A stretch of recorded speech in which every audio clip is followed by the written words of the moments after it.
Hello, everyone. I'm Casey.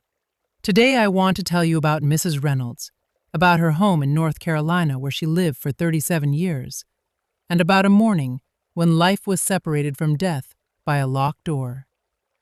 Join me as we immerse ourselves in the soul of a mother to feel this heart-wrenching pain.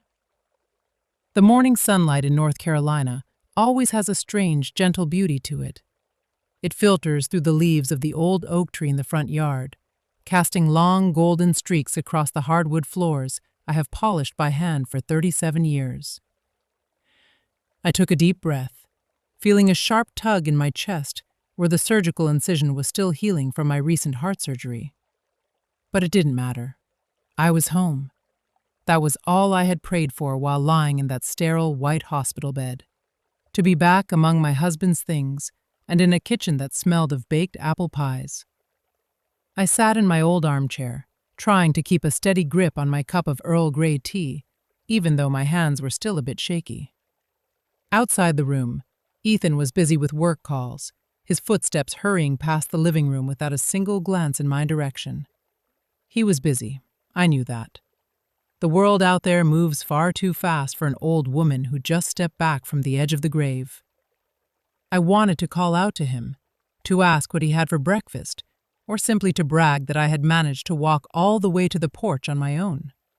But the sharp, shrill sound of Celeste's laughter from the kitchen stopped me cold. I watched as Celeste rearranged my kitchen. My daughter-in-law, wearing a brand new apron, was tossing my antique tea sets into a tattered cardboard box. She told me those cluttered things just didn't fit the modern look anymore, speaking without even looking at me, her voice as sharp as a razor. My heart sank as I saw my wedding photo placed face down at the corner of the table. I wanted to speak up, to tell her to stop, but my throat felt dry and bitter. I didn't want to be a burden or a senile old woman in the eyes of my own children.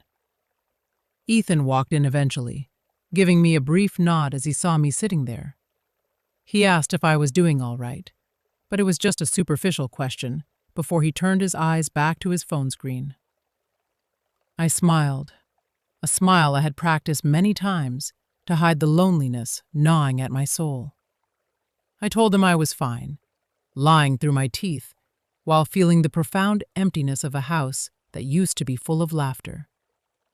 I was becoming a shadow in my own home, an elderly guest trying not to disturb the glamorous life my children were building on the very land I owned.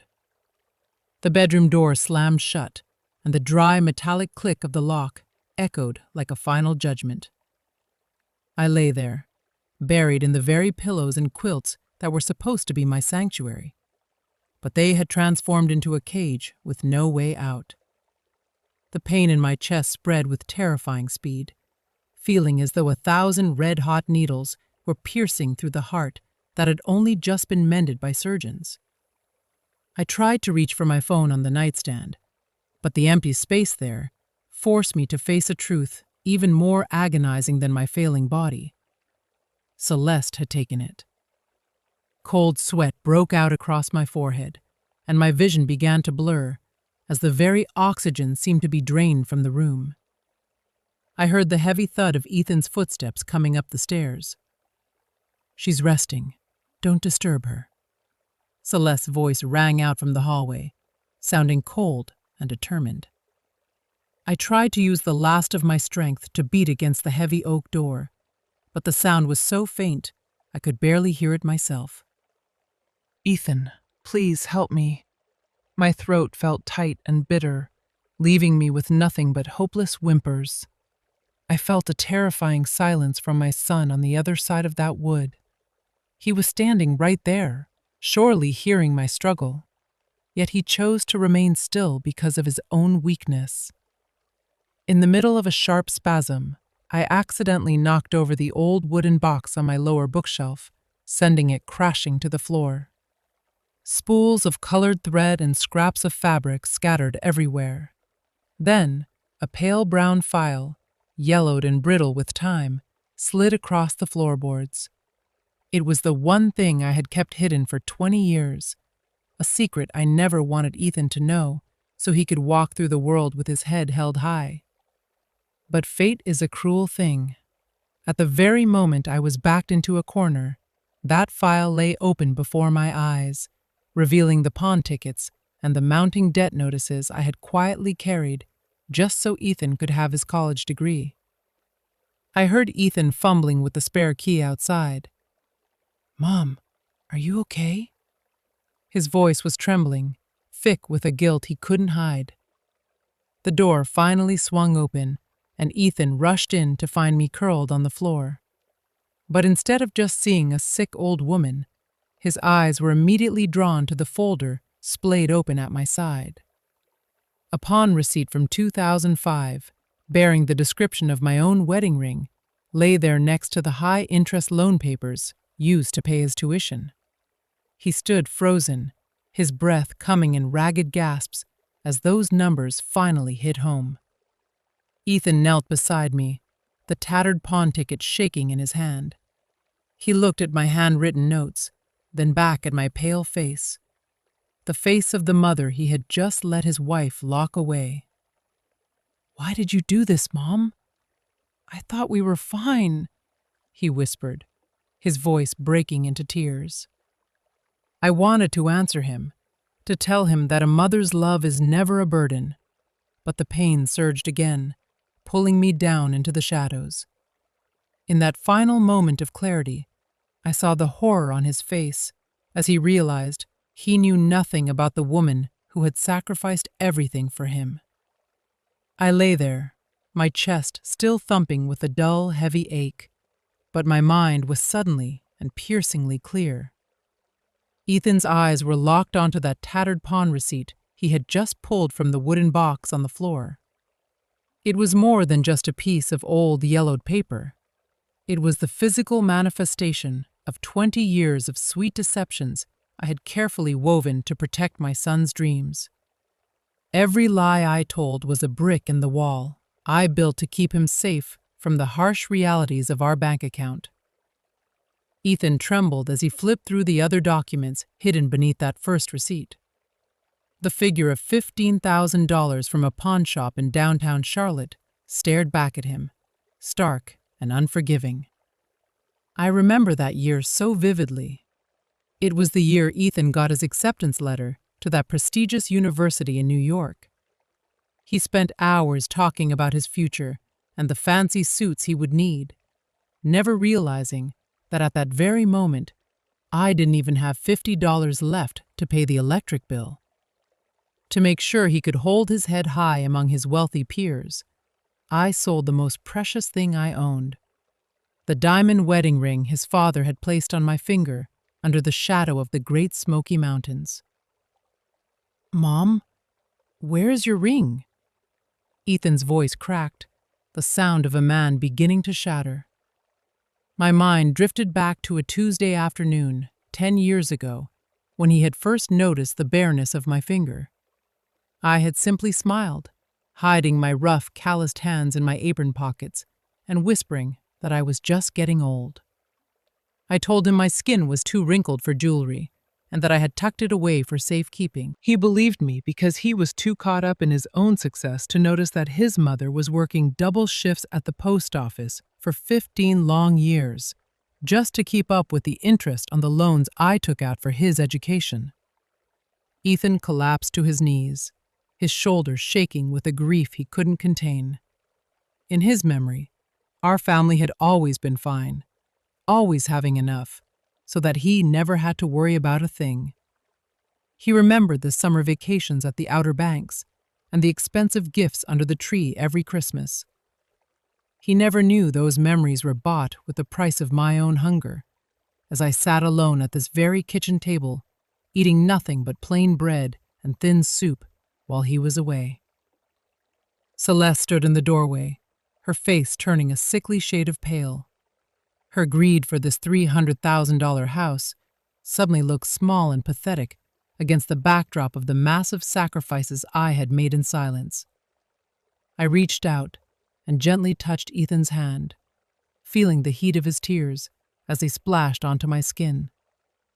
The truth was finally out. But I knew this was only the tip of the iceberg. Ethan looked at me, with eyes full of a burning need to finally understand the woman who had raised him. In the heavy silence of the bedroom, I knew he was asking himself what he truly knew about me, and how many more heartbreaking secrets were still waiting in the dark. If you were in Ethan's shoes, how would you feel discovering a truth like this? Do we often take the sacrifices of our parents for granted without ever looking closer? Please share your thoughts on Mrs. Reynolds' choice in the comments below.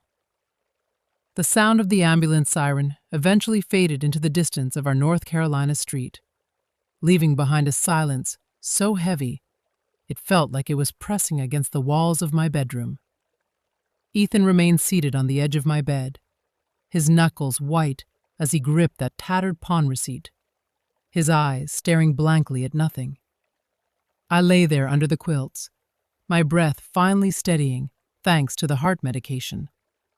But my mind was drifting far away from the present. I watched him through half-closed eyes as he stood up and walked toward the corner of the room where my old oak cabinet stood. It was a sturdy, weathered piece of furniture that held the only fragments left of the woman I used to be, before I became a mother who only knew the rhythms of the post office and the weight of unpaid bills. Ethan reached for the bottom drawer, the one Celeste hadn't managed to reach yet in her frantic efforts to clear out what she called my clutter. He pulled out a large portfolio, buck in a faded linen cloth that still carried the faint, sweet scent of dried lavender. Inside, he didn't find more bills or medical records. Instead, he found meticulously hand-drawn landscape designs and a gold-embossed certificate from North Carolina State University. I saw his eyes widen as he looked at my honors degree in landscape architecture, a part of my life I had never once mentioned to him. He ran his fingers over the vibrant sketches of hanging gardens and sprawling public parks, then looked back at my thin, calloused hands that had spent decades sorting through mail instead of drafting beauty. "Mom, did you actually want to be an architect?" Ethan whispered, his voice trembling with a realization that seemed to shake his very foundation. The memory of 2008 rushed back to me like a sudden storm. That was the year the financial crisis tore through this country like a merciless tornado, leaving so many families in ruins. Your father had just passed away, and the bank was sending letters every week threatening to take this house from us. At that exact moment, I had a job offer from a prestigious firm in Charlotte. It was everything I had ever dreamed of. But taking it would have meant selling our home, moving far away, and uprooting you just as you were struggling with the grief of losing your father. I made a choice that night. I tucked those drawings away into that dark drawer, traded my dreams for a cold, blue-gray post office uniform, and accepted double shifts just to keep every brick of this home in place.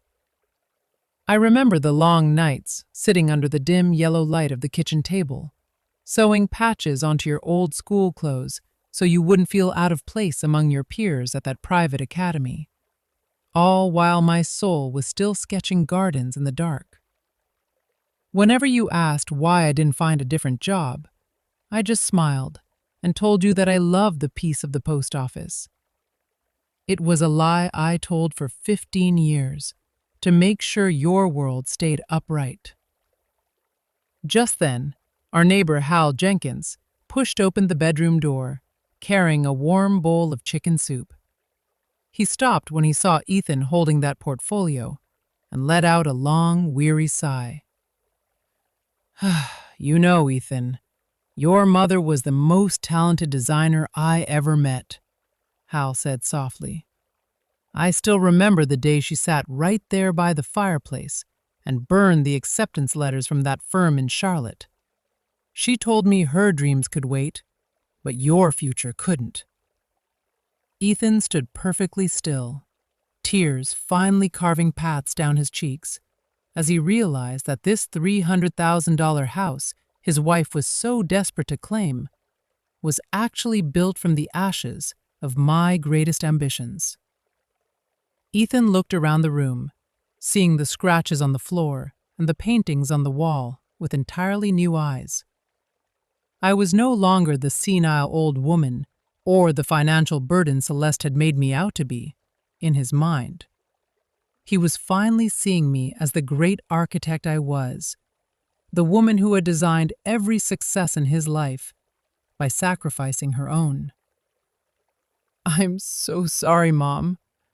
I really didn't know anything," Ethan sobbed, burying his face in my hands.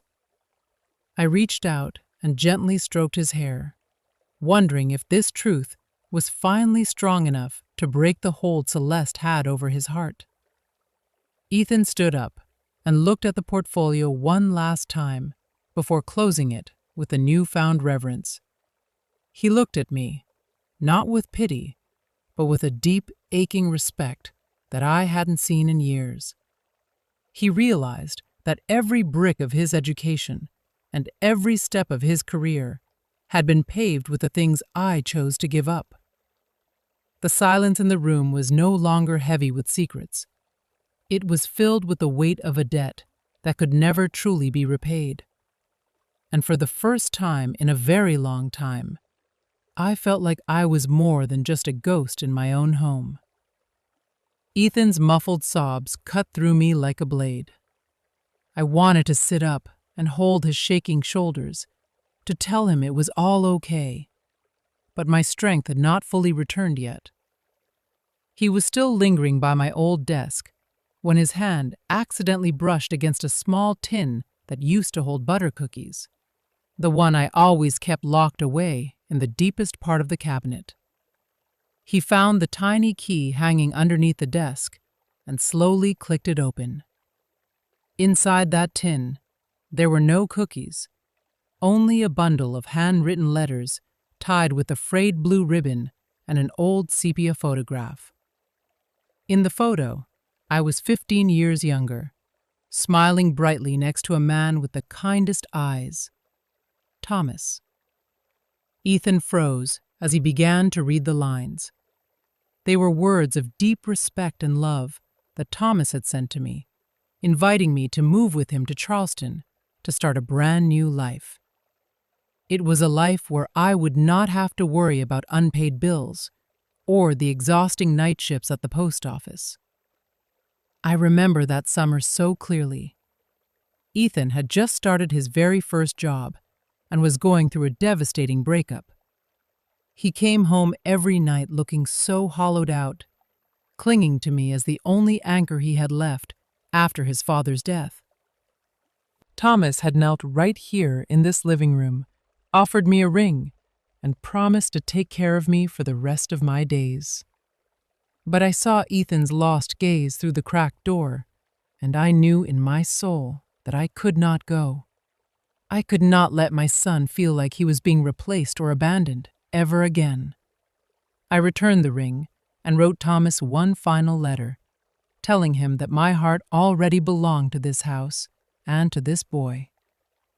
I chose loneliness for the next 15 years, choosing quiet dinners alone by the old television set, just so Ethan would always have a peaceful place to return to when the world outside pushed him down. Ethan reached a draft of a letter I never finished, where I confessed that I had cried for 3 straight nights after Thomas left. He dropped the letters, his eyes red as he looked at me. A woman he thought was strong to the point of being emotionless, but who had actually crushed her own heart to keep his whole. "You could have had a different life. You could have been happy in Charleston," Ethan said, his voice breaking with a sudden sharp pain. He finally saw the unintentional selfishness he had carried all those years, taking my care for granted without ever asking if I was lonely.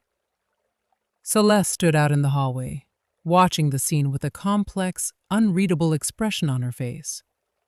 The truth about my traded happiness was finally tearing through the walls she had tried to build to isolate me. Ethan did not just see a debt of money anymore. He saw that he owed me an entire life. I lay there in the quiet of my room, watching Ethan's shadow stretch across the hardwood floor as he slowly made his way out to the porch. He needed air. I could feel the weight of the truths he had just uncovered pressing down on his chest. The screen door creaked, that familiar, high-pitched moan I have heard for 37 years. Outside, the North Carolina humidity was thick, but I knew Hal Jenkins would be sitting there in his usual spot, waiting with a glass of unsweetened iced tea. Hal is the only person who saw me when the mask finally slipped, the only one who witnessed the moments I collapsed behind these doors while Ethan was sound asleep. I heard Hal's voice, that gravelly North Carolina drawl that sounds like it has been seasoned by years of hard work and honest living. "Ethan, sit down, son. You look like you have seen a ghost," Hal said. Then I heard the rhythmic creak, creak of the porch swing. Ethan stayed silent for a long time before his voice, shaky and small, asked about the things he had found in my room. Hal let out a long sigh, the kind that sounds like someone finally putting down a burden they have carried for too long. "Those papers you found are only half the truth, boy," Hal told him. "Your mother, she didn't just sell a ring or give up a career. She sold pieces of her soul to make sure you stayed whole. Do you remember the ice storm of 2002? Hal asked. I closed my eyes as the bone-chilling cold of that year came rushing back. The whole county was a graveyard of frozen trees and downed power lines. Ethan was waiting on his admission results for that magnet school, and the deadline for his supplemental forms was the very next day. The post office was shuttered, and the roads were black mirrors of ice. Hal told Ethan about how I wrapped 2 layers of plastic grocery bags over my old boots and walked 8 miles in the pitch-black night through the freezing rain. I had to get to the central hub, the only place still moving mail. When I crawled back onto this porch at dawn, I collapsed. Hal was the one who carried me inside, and he told Ethan he would never forget my bleeding, purple feet, raw from frostbite. "She made me promise never to say a word," Hal whispered, "because she didn't want you to feel the weight of her pain when you held that acceptance letter." I heard Ethan catch his breath, a sharp, ragged sound. He must have been thinking about the rose garden I used to keep in the front yard. I loved those roses more than almost anything. But one summer, I just let them wither and die. Ethan had been so angry back then, calling me lazy and saying I didn't care anymore. But the truth Hal was telling him now made my own heart ache. I had sold the entire automatic irrigation system and every expensive gardening tool I owned to pay for Ethan's emergency tonsil surgery that the insurance wouldn't fully cover. I chose to let my garden die so my son could breathe easier. What he thought was an old woman's neglect was actually a painful, quiet trade. Hal went on to talk about the years I spent working the night shift at the mail sorting facility. There was a night when a heavy crate fell, cracking my collarbone. The doctor ordered 3 months of rest, but that was right when Ethan was preparing to move to New York for an internship, a city that eats money for breakfast. She wrapped her torso so tight she could barely breathe, Hal said, his own voice thick with emotion. She took high doses of pain medication every single day, just so she wouldn't miss a shift. Every night when she came home, she would sit in the dark, biting her lip to keep from screaming in pain, while she still managed to smile and wire an extra $50 to your account every week. I heard Ethan's footsteps stumble on the porch. He was realizing that every successful step he ever took was paved with the scars and the silent endurance of the mother he had started to see as a nuisance. The screen door creaked again. Ethan walked back into the room, but his breathing was different now. There was no more rush, no more of that weak hesitation I had seen for months. He sat down by my bed, his large, warm hands enveloping my thin, fragile ones. I felt a hot tear drop onto my wrist. "Mom, what have I done to you?" he whispered, his voice filled with a bottomless regret. Out in the hallway, I heard Celeste calling him in that sharp, grating tone of hers, demanding that he come to bed so they could finish dealing with the house in the morning. But Ethan didn't move. He looked at me with an expression I hadn't seen since he was a little boy, a look of absolute gratitude and protection. I knew then that Celeste could no longer control my son. The power of the truth, told through Hal's voice, had finally woken up the man I raised. I lay perfectly still, pretending to sleep, but my heart was overflowing with a peace I haven't felt in years. Hal had said the things I intended to take to my grave. It wasn't about keeping score. It was about Ethan finally understanding how much he was worth in my eyes. I don't need a $300,000 house, and I don't need wealth. I just needed my son to find himself again. Celeste might lock my door or take my phone, but she can never sever the bond that I have spent a lifetime strengthening with my own blood and sacrifice. Tonight, the storm in Ethan's heart has begun, and I know he will be the one to finally put an end to her cruel ambitions. In the dim glow of the night lamp, I could feel the heat radiating from Ethan's hand as he held mine. He sat there as still as a statue, his mind clearly reeling from the stories Hal Jenkins had just shared on the porch. I knew there was a war raging inside him, a collision between the mother he thought he knew and the woman who had actually raised him. His gaze drifted from my face down to my hand, and then it stopped at the collar of my hospital gown, which had slipped slightly to the side. There, peeking out from the fabric, was a long, jagged scar that had faded into a pale, silvery line over the decades. It was not the fresh, angry red mark from my recent heart surgery. This was something else, an old, deep remnant carved into my side that I had kept hidden under high-waisted skirts and thick sweaters for 25 years. "Mom," Ethan whispered, his fingers trembling as they barely brushed against that old scar. His voice sounded like it was about to shatter into 1,000 pieces. "I always thought you got this from that car accident you told me about when I was 10. But Hal said you were never in a car accident. He said you never even owned that old station wagon until years later. Mom, please tell me, where did this really come from?" I took a deep, shaky breath, the sterile scent of the hospital room mixing with the faint, comforting smell of the old oak furniture Ethan had brought from home. It was time. I could no longer keep the truth locked away, especially not now, when he was standing at the crossroads of betrayal and family. I began to speak, my voice weak but steady, carrying the weight of a secret I had intended to take to my grave. "It was the winter of 1998, I told him. Ethan, you were only 12 years old back then. You had that terrible case of the flu that turned into severe kidney failure almost overnight. The doctors told me that without an immediate donor, you wouldn't make it to see Christmas morning."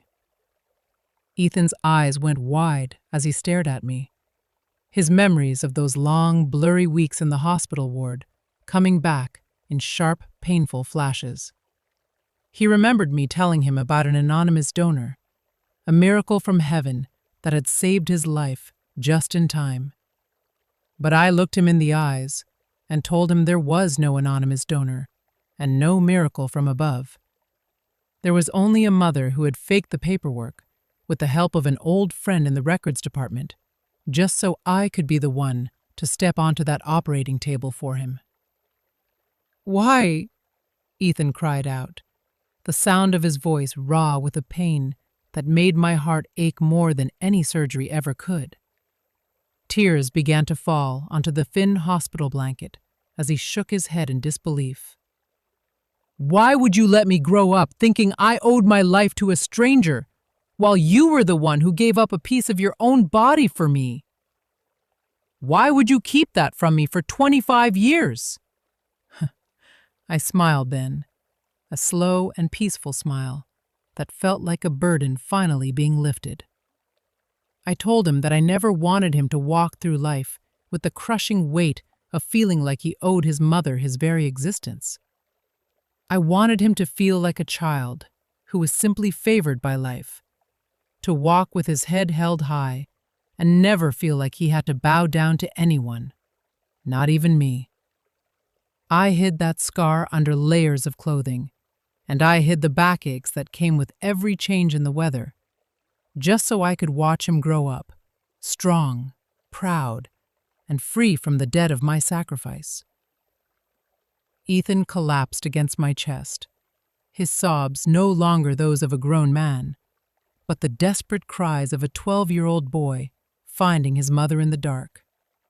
He finally realized that for the last quarter of a century, every single breath he took had been supported by a part of me living inside him.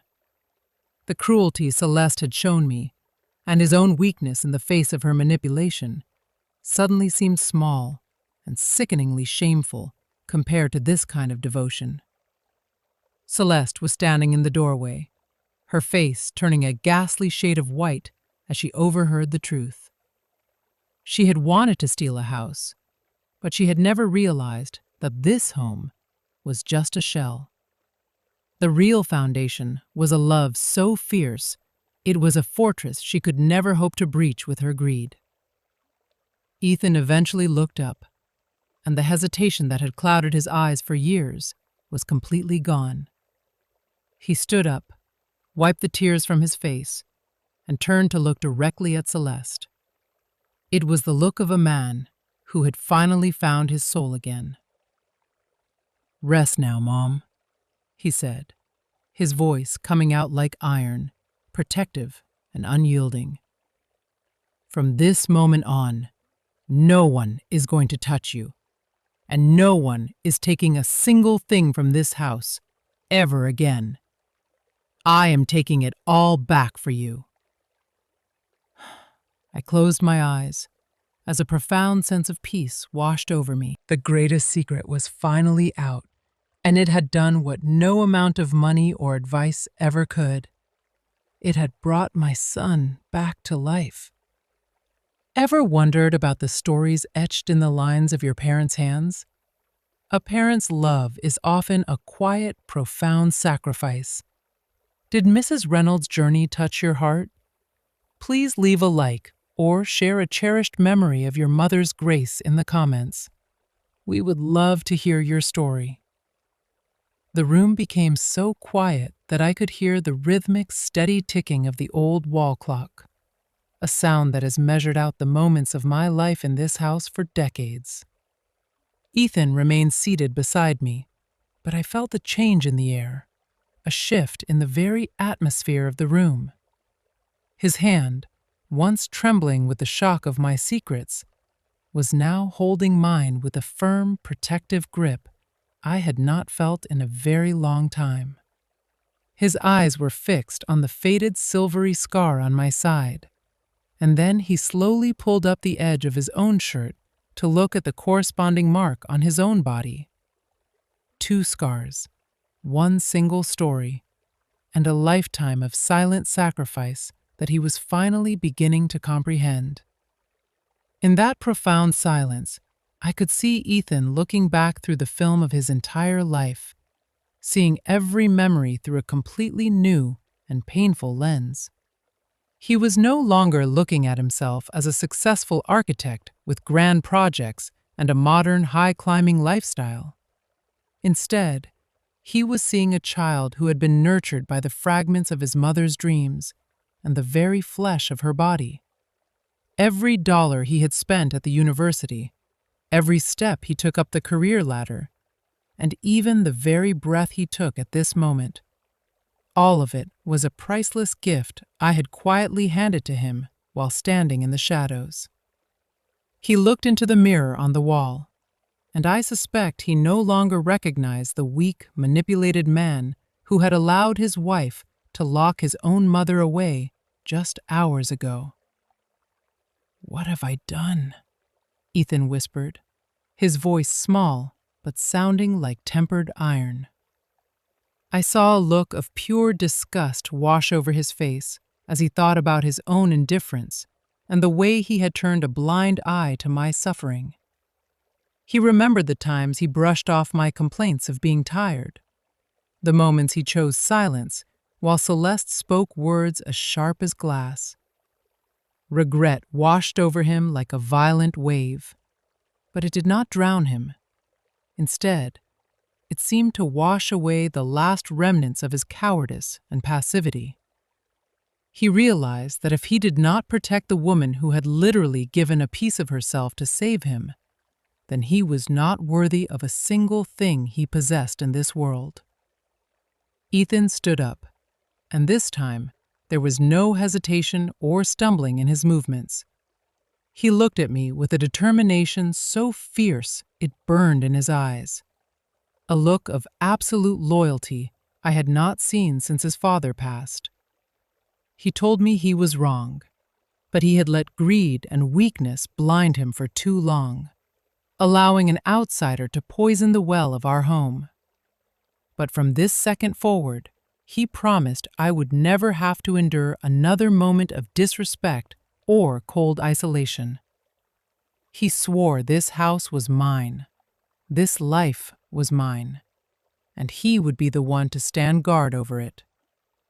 He turned and walked toward the door where Celeste was still waiting with that fake, triumphant expression. But I knew that when Ethan stepped through that doorway, he was no longer a husband being manipulated. He was a son, going out to finally reclaim justice for his mother. The next morning, the North Carolina sun spilled across the windowsill again, but this time, it did not carry that cold, hollow chill of isolation. I woke up not to the sharp, hurried clicking of Celeste's heels or her irritable but to strange, rhythmic sounds coming from the living room, muffled thuds, and the careful clinking of porcelain. It was not the sound of someone clearing out clutter or tossing away the past. It was the sound of someone handling treasures with a profound, newfound reverence. I leaned back against my pillows, listening as the very heartbeat of this 37-year-old house began to shift and heal. Ethan stepped into my room a few moments later, his forehead beaded with sweat, but his eyes shining with a quiet, joyful light I had not seen in years. In his hands, he carried the gold-rimmed Earl Grey tea set, the one Celeste had shoved into a cardboard box to be hauled away to a donation center just the night before. He moved slowly, almost tentatively, as he began placing each piece back onto the oak shelves in the exact spots where they had sat for 3 decades. Next, he brought in the wedding photo of my late husband and me, a piece of my history I feared had lost its warmth in the dark of a storage bin. Ethan used the hem of his shirt to carefully wipe a thin layer of dust from the glass. He set it right in the center of the mantel, exactly where the morning light catches it best, making the image of us look as vibrant as the day it was taken. "Mom, I have something for you," Ethan said softly, his voice carrying the shy weight of a little boy, bringing home his first handmade gift. He brought in a large box wrapped neatly in cellophane. As the paper crinkled open, my heart skipped a beat. It was a professional Alvin technical drawing set, the kind used by serious architects, the very set I had been forced to sell 15 years ago, just to keep the lights on and the pantry full. Beside it lay a fresh stack of vellum and a range of pencils in every grade of lead. "I want to see you draw again, Mom," he whispered, his eyes meeting mine with a depth of understanding that transcended words. Not for a job, not for the bills, but just for you. Because you deserve to have your own dreams back. The moment was interrupted by Celeste's voice, drifting up from the stairs, dripping with sarcasm, as she saw Ethan supposedly cluttering up the space she had so meticulously emptied. But this time, the silence did not follow her words. Ethan stood tall, moving to the doorway to face her directly with a cold, hard resolve. "Celeste, this is Mom's house," he said, his voice as steady and unyielding as the oak trees outside. "Everything in here stays exactly where she wants it. From now on, she is the one who decides who is welcome in this home, and that includes whether we stay or leave." There was no shouting, no weaponized anger. There was only the absolute truth of a man who finally understood the weight of his mother's sacrifice and was ready to restore her power. Instead of leaving me to fumble in the kitchen alone, Ethan prepared breakfast himself, fresh blueberry muffins and steaming coffee. He had even driven out to the old bakery near the post office where I used to work, because he knew they were my favorite. We sat by the window together, my new drafting board set up right beside us. For the first time in a very long time, I did not feel like a guest or a burden in my own life. I was Mrs. Reynolds again, a mother, a homeowner, and a woman who finally had permission to dream. While Ethan spent the morning reclaiming our history from the cardboard boxes in the garage, I sat propped against my pillows, watching the way the North Carolina sun danced across the faded floral wallpaper. The house felt like it was finally taking a full breath again, after being choked for so long by silence and secrets. Ethan's transformation was like a healing balm for my weary heart, yet a small nagging part of me still worried about what Celeste would do next. She was not a woman who gave up easily, and I could feel her cold resentment simmering just outside my bedroom door, like a storm that hadn't quite moved on. But those dark thoughts were suddenly shattered by the sound of tires crunching on the gravel driveway and the unmistakable, heavy thud of a car door being slammed with purpose. A youthful, energetic voice rang out across the porch, making my chest swell with a joy I hadn't felt in years. "Grandma! Grandma, are you in there?" It was Ava, my beautiful granddaughter. She is in her 3rd year at the University of North Carolina at Chapel Hill, and by all accounts, she should have been miles away in the middle of a lecture hall or a library.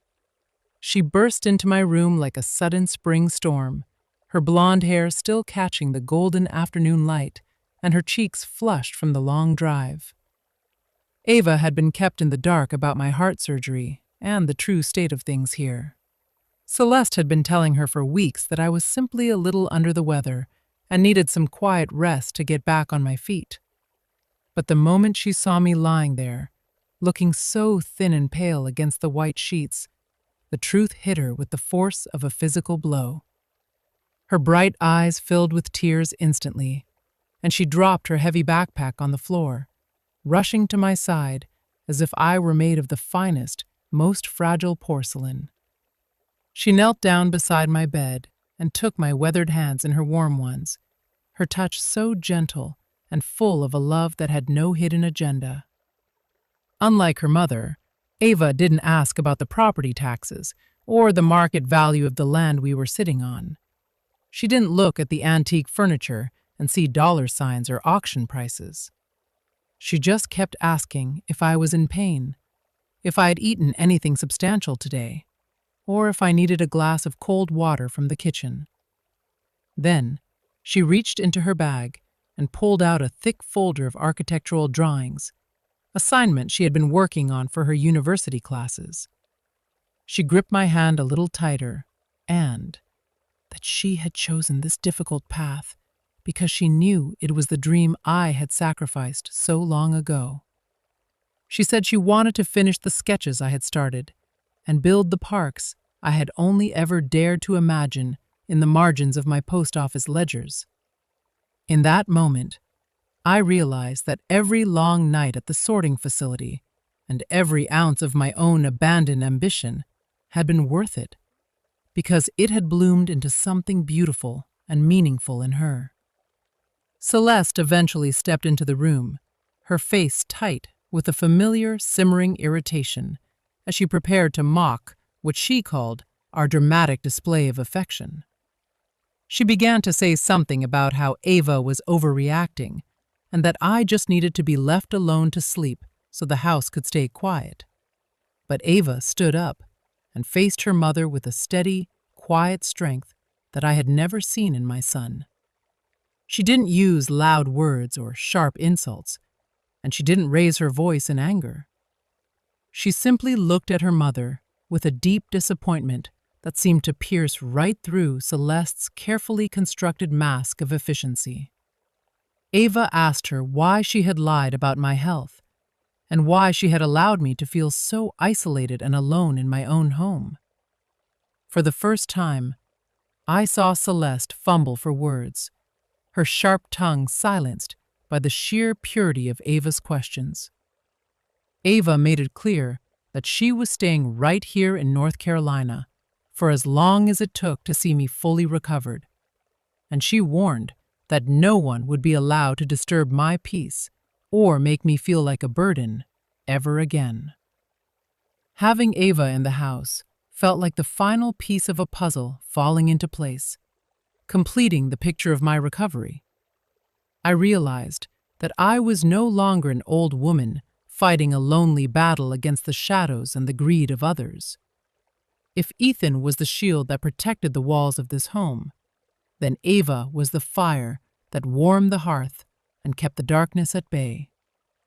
She brought with her the scent of new books, the restless hope of a young generation, and the undeniable proof that there are still souls in this world that cannot be bought or sold for any price. That night, for the first time in many months, I fell into a deep and dreamless sleep, knowing that I was being watched over by a love that was as true as the North Carolina soil beneath us. I knew that the influence Celeste once held over this family was finally crumbling, replaced by a bond that was forged in sacrifice and tempered by the honesty of a child who finally knew her grandmother's worth. In life's darkest moments, there's often an angel who appears to rekindle our faith. It could be a grandchild, a young friend, or anyone who offers unconditional love. Have you ever met someone like Ava in your life? Share your story of your healer in the comments so we can spread this warmth together.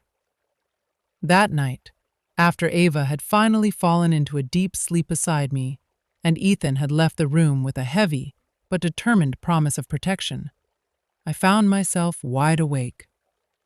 It was not the familiar, sharp ache in my chest or the cold, suffocating grip of fear that kept my eyes open this time. Instead, it was a strange, buzzing energy flowing through my veins, a kind of clarity I had not felt in decades.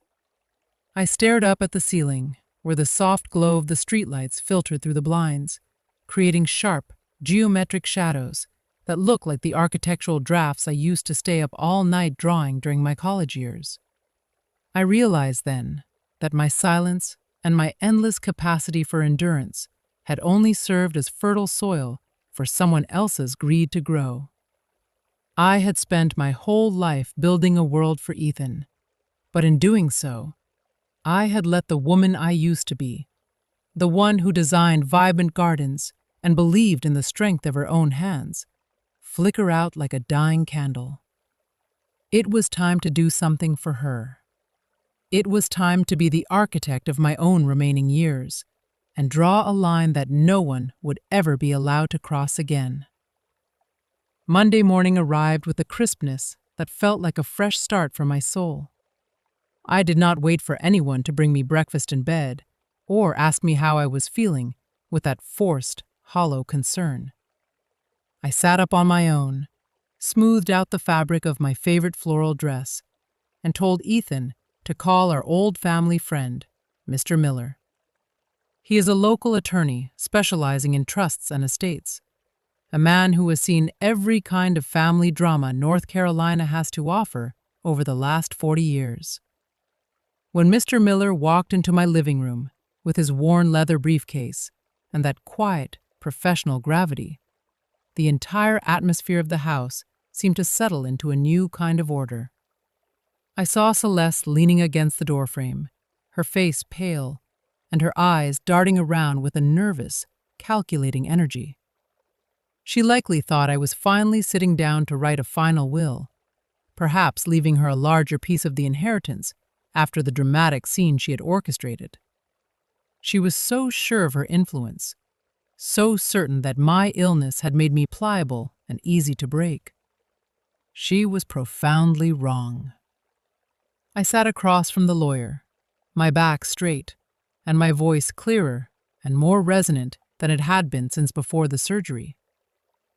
I told Miller I wanted to move this house and my entire $300,000 savings into a living trust immediately. I made it very clear that I was to be the sole beneficiary and the only person with decision-making power for as long as I drew breath. Under this legal agreement, this home cannot be sold, mortgaged, or changed in any significant way without my own handwritten signature. I saw the air leave Celeste's lungs as the legal reality finally set in. I explained that after I eventually pass away, the management of the trust would fall to Ethan and Ava, but I added an ironclad legal condition that silenced the room. Celeste would have no authority, no say, and no legal claim over any part of this estate or the funds within it. It was a shield forged in ink and law, protecting the walls I had hand-polished for 37 years from the very hands that only wanted to tear them down for a quick profit. The sound that came from Celeste was a sharp, hissed intake of breath, like a cornered animal realizing the gate had been bolted shut. She tried her usual tactics, speaking in a high, wounded tone about their financial struggles and how she had supposedly sacrificed her own time to care for me. It was a blatant, ugly lie, but I did not meet her with anger or weaponized words. I simply looked at her with a calm, steady gaze that seemed to strip away every layer of her pretenses. "Celeste," I said, my voice low, but carrying a weight of authority that stopped her mid-sentence. "You have treated my sacrifices as if they were a debt I owed you, a debt you expected me to pay with my very life and my dignity. I gave a piece of my physical body to save my son, but I will not give another inch of my soul to satisfy your greed. From this day forward, you are a guest in this house. Whether you stay or leave depends entirely on how you learn to respect the person who owns the roof over your head." It was not an act of revenge. It was a simple reclamation of the power I had let slip through my fingers for far too long. The most important decision I made that day, however, had nothing to do with preventing loss, and everything to do with regaining my spirit. I asked Mr. Miller to set aside a small portion of my retirement fund to sponsor a project I had been dreaming about in the quiet hours of the night. A healing garden for the local cardiac hospital, where I had spent those frightening weeks. I told Ethan that I would not just be the donor, I would be the lead design consultant, finally putting my degree to use after all these years of sorting mail. I picked up the professional drafting pencil Ethan had given me and drew a single, bold, straight line across a fresh sheet of white paper. That line was the boundary for the rest of my life. A life where I would no longer be a ghost in my own hallways, or a secret whispered about in the kitchen. Ethan looked at me with a pride so bright it brought tears to my eyes. He finally understood that I was not just saving a piece of real estate. I was bringing a woman back to life. When Mr. Miller finally left and the last of the legal documents were signed and witnessed, I walked out onto the porch and sat in the swing with Ava. For the first time in nearly 40 years, I did not look out at the yard and worry about the property taxes or whether my children were satisfied with the life I had provided. I looked at the old, overgrown rose bushes and imagined the new varieties we would plant together this coming weekend. I took a deep, full breath of the North Carolina air, feeling the expansion in my chest that had nothing to do with a healed heart and everything to do with a liberated soul. I was no longer the frail, pitiable mother or the financial burden Celeste wanted me to be. I was Mrs. Reynolds, the architect of my own destiny, and I had just finished the most important blueprint of my life, the one that leads directly to freedom. That morning, as I sat on the porch with Ava, sketching the first delicate lines of the healing garden, a crisp breeze stirred the leaves of the old oak tree. The peace felt fragile, but real, until a car from Adult Protective Services, followed by a local police cruiser, pulled up to the gate. I felt a momentary tightening in my chest, a phantom echo of the pain that had nearly taken me. But Ava's hand was steady on my arm. Celeste rushed out to meet them before they could even step onto the porch, her face already a mask of practiced, streaming tears. She raised her voice so I could hear every word, claiming that I was suffering from severe cognitive decline, and that Ethan and Ava were manipulating me into signing legal documents that I couldn't possibly understand. She pleaded with the officer for an immediate mental competency evaluation to void the trust I had just established. I looked at her through the screen door, and for the first time, I didn't feel a shred of anger. I only felt a deep, weary pity for a soul that had become so thoroughly corrupted by the thought of a house and a bank account. But Celeste had made a critical mistake in her frantic attempt to regain control. She had underestimated the community I had spent 37 years building. Just as she began her second act of staged grief, Dr. Simmons, the very surgeon who had repaired my heart, pulled into the driveway. He had promised to stop by for a routine checkup at Ethan's request, and he stepped out of his car with a professional calmness that immediately quieted Celeste's shouting.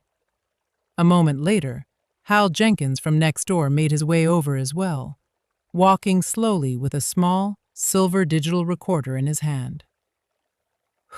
The color drained from Celeste's face in an instant, her eyes darting between the doctor, the neighbor, and the police officer. The officer asked everyone to move into the living room so we could clarify the situation.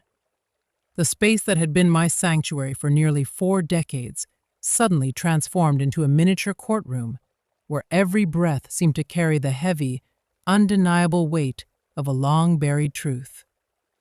The officer began by asking Celeste about the morning of my heart attack.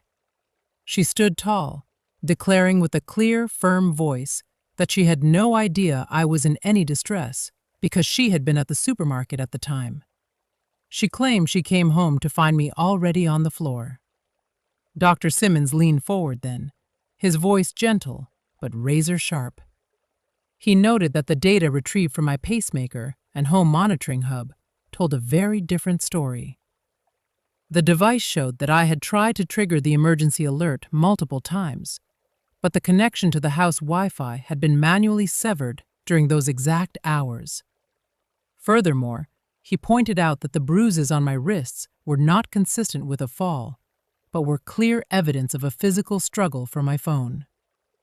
Celeste began to stammer, her hands shaking as she reached for a glass of water, but the final blow came from Hal. He pressed the play button on his recorder, and the dry crackle of the speaker filled the room. The recording was hauntingly clear.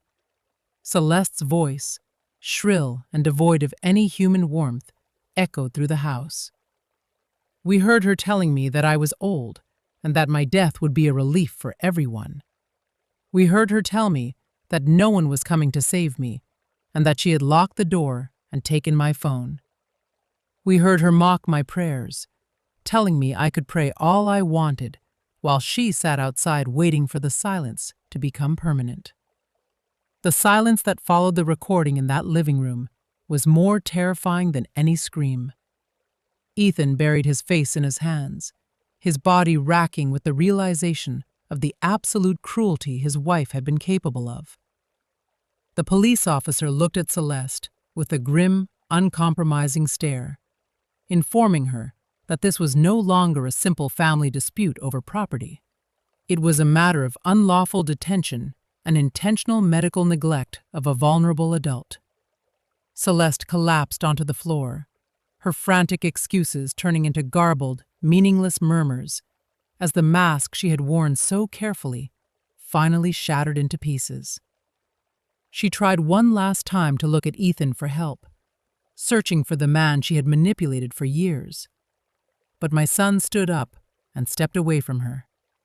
He moved to stand between me and Ava, acting as a human barrier. He didn't look at her with hatred or fire in his eyes. He looked at her with a cold, distant strangeness, as if he were seeing a monster he had never known.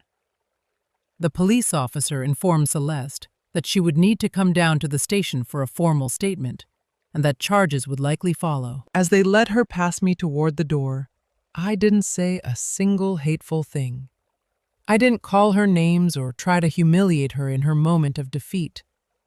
I simply looked her in the eye and told her quietly that this home was built on love, and so it would always eventually reject anything that didn't belong to it. I wished her peace, for I knew she had none. When the door finally closed and the cruisers pulled away, a strange and beautiful sense of relief began to spread through the hallways. The neighbors who had gathered on the sidewalk, people Celeste had lied to for months about my condition, stood in the yard with looks of genuine sympathy and respect. Justice had finally been served, not with a weapon or a battle, but through the simple, patient light of the truth being revealed at the right moment. Ethan knelt on the floor in front of me, his tears finally washing away the last of the guilt and the blinders he had worn. He told me then that he would be starting the divorce proceedings immediately, and that he couldn't allow a person like that to remain in our lives for even one more second. I reached out and stroked his hair, my heart full of a quiet maternal grace. The house belonged to us again. As the evening sun began to cast long golden streaks across the North Carolina pines, the three of us sat together at the dining table where the old tea set was back in its rightful place. Outside, the rose bushes were waiting to be planted, and the drafting table was ready for the gardens I would finally design. I knew that from tomorrow onward, every morning I woke up would no longer be filled with the shadow of fear or the sound of locked doors. There would only be the sound of the birds in the oaks and the scent of a freedom that had been hard won, but was now entirely mine. I had spent a lifetime sacrificing for others, but in the end, I had saved myself, and in doing so, I had saved my family too. The architect was back, and the blueprint for the rest of my life was more beautiful than anything I had ever put on paper. A year has passed since that fateful morning. North Carolina has entered autumn once again, and the surrounding forests have traded their green leaves for a vibrant burning red that stretches across the horizon. I am sitting on my porch, holding the final architectural plans for the healing garden that is set to open at the local cardiac center next month. The heart attack from last year is now just a gentle reminder, a quiet whisper in my chest, telling me that I must love myself as fiercely as I have loved everyone else. My home of 37 years is no longer a locked cage of silence. It has finally become a sanctuary of light and shared laughter. Down in the yard, Ethan is working alongside Hal Jenkins to mend the wooden fence for the new rose garden. My son is a different man now. The passivity and weakness that once clouded his eyes have been replaced by a quiet, steady resolve. After the difficult process of his divorce, he chose to stay here with me, rebuilding his own life and career on foundations of honesty and true presence. Ava came home for the weekend as well, her backpack heavy with new architectural drawings from the university. We spent hours sitting together, debating the way light hits a structure or how a path should curve through a garden. I realize now that my sacrifice all those years ago was not lost. It lives on in Ava's passion and in Ethan's awakening. My legacy is not just a piece of real estate, but the strength of the people within these walls. Reynolds' story concludes not with punishment or resentment, but with freedom. Celeste left with a guilty conscience and the rejection of her community. But that wasn't the most important thing. What mattered most was that a mother rediscovered herself, and a daughter found her way back home with gratitude. Sacrifice is a gift, but it only has meaning when the recipient understands its value, and the giver is not stripped of their dignity. Don't let those who love you most feel lonely in their own homes. Look at the scars and wrinkles of your parents and understand that behind them lies a kingdom of love they have built for you. How does Mrs. Reynolds' journey make you feel today? Do you see a reflection of your own mother, or perhaps your own life, in her story of sacrifice and reclamation? What is the most valuable lesson you are taking away from this journey? Please open your heart and share your thoughts with me in the comments below. I am always here to listen.